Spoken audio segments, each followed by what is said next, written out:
Sejak tanggal 12 Juli lalu, Jokowi menarik rem darurat di seluruh Indonesia. Seperti halnya rem darurat yang ditarik mendadak, seluruh elemen masyarakat ikut tersentak, terguncang, dan mulai merasa nggak nyaman. Situasi ekonomi yang berangsur membaik mendadak berhenti karena jalur alirannya dihambat. Dan kali ini benar-benar dihambat. Nggak seperti waktu PSBB dulu yang masih diberikan banyak sekali kelonggaran. Jokowi terpaksa melakukan itu karena memang situasinya sangat berbahaya pada waktu itu. Rumah sakit kembali penuh, angka penularan juga sangat tinggi, angka kematian naik cepat sekali. Tenaga kesehatan mulai kelelahan. Banyak pasien yang terlantar di halaman dan tidak segera mendapat pertolongan. Suara ambulans terdengar di mana-mana menambah ketakutan. Ini kalau dibiarkan, Indonesia bisa kolaps. Tenaga kesehatan yang terbatas, mereka akan mundur teratur karena nggak sanggup lagi menangani. Virus varian Delta dari India ini memang ganas dengan tingkat penularan yang sangat cepat. Dan banyak yang memperkirakan gelombang virus kedua lebih mematikan daripada gelombang pertama. Belajar dari pola yang sama waktu terjadi wabah influenza di tahun 1918. Saya sendiri merasakan situasi pada waktu itu sangat berbahaya. Karena penarikan rem darurat itu akan membawa dampak pada sisi yang berbeda. Ini ibaratnya seperti sebuah kereta api yang sedang melaju kencang. Tiba-tiba dihentikan tanpa ada jeda. Pastilah rangkaiannya itu akan terguncang dan bisa saja rangkaian yang paling belakang akan terpelanting dan menghantam sekitar. Karena kesehatan terancam, rem darurat ditarik, gerbong ekonomi kita terguncang dan bisa saja terguling keras. Jeritan rakyat kecil itu mulai terdengar kencang karena mereka yang sedang dalam masa pemulihan akibat pembatasan setahun lebih lamanya, sekarang harus mengalami lagi tekanan yang kuat. Dan PPKM darurat kali ini membuat mereka tidak akan bisa lagi menahan. Para oposisi juga mengambil kesempatan bagus untuk menyerang pemerintah. Lewat jaring mereka di mana-mana, mereka mulai mengikis kepercayaan pada pemerintah. Buat sebagian oposisi, ini peluang bagus untuk mulai mengambil momentum lama, yaitu turunkan presiden. Mereka berharap rakyat kecil bersama mereka kali ini, karena merekalah yang paling terdampak dan kemungkinan besar bisa digerakkan. Orang lapar mudah digerakkan, dan hampir semua revolusi di dunia berawal dari tertekannya ekonomi di suatu negara. Tapi apa sih sebenarnya hasil dari PPKM darurat kemarin? Jangan-jangan nih ya, penarikan rem darurat itu adalah kegiatan yang sia-sia. Karena, virusnya juga sudah menyebar kemana-mana. Yang mati juga masih banyak, rumah sakit juga masih penuh. Jadi apakah PPKM darurat kemarin itu ada gunanya? Saya nggak mau berandai-andai ya, dan ingin membagikan secuil data biar kita paham apakah PPKM darurat kemarin itu berhasil atau gagal. Kita lihat dulu dari kasus positif harian. Tanggal 16 Juli lalu, beberapa hari sesudah PPKM darurat diadakan, kasus positif COVID ada di puncak yang tinggi. Sekitar hampir 57.000 orang setiap hari terpapar COVID. Angka kematian mencapai lebih dari 1.000 orang per hari. Rumah sakit yang menampung pasien COVID juga sudah terisi hampir 80%. Ini seperti demam tinggi yang mengingatkan tubuh kita kalau ada penyakit di dalam. Peringatan tanda bahaya mulai meraung-raung mengingatkan kalau kita berada di jurang krisis karena pandemi menyebar dengan kecepatan yang sangat tinggi. Negara-negara luar juga mulai menutup dirinya dari Indonesia. Mereka takut apa yang terjadi di Indonesia akan menghajar negara mereka juga. Indonesia sudah bukan lagi ada di zona merah, tetapi hitam, legam, yang menandakan kalau keadaan kita itu sudah parah sekali.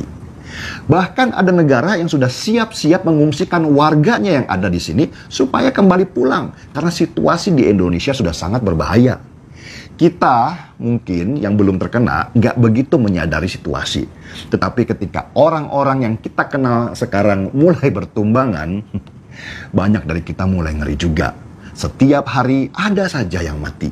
Media sosial juga sudah seperti obituari mengabarkan si A, orang yang kita kenal lama, meninggal dunia. Disitulah pentingnya rem darurat itu ditarik. Karena kalau dibiarkan, bukan saja penyakit menyebar luas, tetapi ekonomi kita juga bisa ambruk. Yang parah adalah ketika pemerintah salah menentukan arah, kepercayaan internasional kepada kita akan turun drastis. Mereka mulai menarik investasinya di sini secara bersamaan. Apa yang terjadi kalau seperti itu? Uang nggak ada lagi di dalam negeri, semuanya keluar. Akan terjadi penarikan besar-besaran di bank karena orang lebih baik pegang cash, takut kalau terjadi apa-apa. Dolar juga mulai langka dan harganya naik tinggi yang membuat rupiah kita jadi lemah. Jadi bisa dibayangkan chaosnya sektor keuangan yang berdampak pada banyak elemen penting di masyarakat. Dengan rem darurat, maka tubuh yang sakit itu seperti ditidurkan. Kita yang sedang demam tinggi dan perlu istirahat sambil diobati. Kalau dibiarkan, demam tinggi itu bisa merusak organ-organ di dalam tubuh. Dan meski teriakan rakyat kecil terdengar semakin lama semakin keras karena tidak mampu bertahan, tetapi pada faktanya PPKM darurat ternyata bisa menjaga kestabilan banyak hal di masa pandemi ini.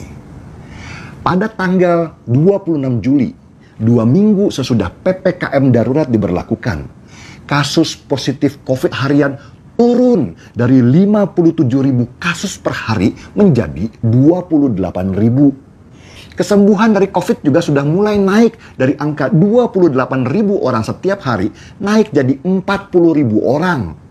Rumah sakit penampungan pasien COVID yang waktu tanggal 16 Juli sudah berada di titik kritis terisi sampai hampir 80%. Kemarin mulai kosong pelan-pelan sampai tinggal 44% lagi. Nah, yang menarik ini, kepercayaan asing pada negara kita tidak turun drastis, terutama pada sisi ekonomi. Rupiah kita yang tanggal 19 Juli ada di kisaran 14.522 rupiah terhadap dolar, sesudah PPKM darurat diberlakukan, malah menguat di 14.480 rupiah. Ini menunjukkan meski beberapa negara waspada terhadap Indonesia dalam situasi pandemi ini, mereka masih tetap percaya pada pemerintah kita untuk mampu mengatasi situasi. Buktinya, mereka tidak menarik investasinya di sini. Jadi jangan gampang ditakut-takuti para oposisi yang selalu bicara untuk menebarkan ketakutan kepada kita. Merekalah yang sedang mencari celah dan kesempatan untuk menaikkan nama mereka dengan terus menyerang pemerintah. Mereka itu seperti burung bangkai yang memakan bangkai saudaranya sendiri, sibuk menari di atas pandemi, sibuk mencari keuntungan di atas musibah, tanpa pernah berusaha membantu memberikan solusi yang baik untuk kita semua. Bayangin aja, ibarat kita nih ya, lagi sakit demam tinggi. Ada teman di samping yang bukannya memberikan semangat supaya sembuh, malah sibuk teriak-teriak. Jangan-jangan lu mati. Terus kalau lu mati, gua dong yang repot. Wah, udah mau mati nih. Kalau mati, jangan nyusahin gua dong. Berasa pengen nabok cangkemnya pakai galon mineral. Hidup memang nggak selamanya di atas. Seringkali kita juga ada di posisi terbawah. Dan kali ini, negeri kita sedang dalam masa tersulitnya. Tetapi percayalah, kita akan lewati ini semua. Kita sudah terlalu sering berhadapan dengan masalah. Tetapi selama kita belajar dari semua itu, kita pasti akan menjadi lebih pintar. Mungkin belum terpikirkan sekarang ya, tetapi nanti, sekian tahun lagi, kita pasti akan tersenyum mengingat situasi ini dan berkata di dalam hati, "Hey, ternyata Indonesia masih baik-baik saja." Seruput kopinya.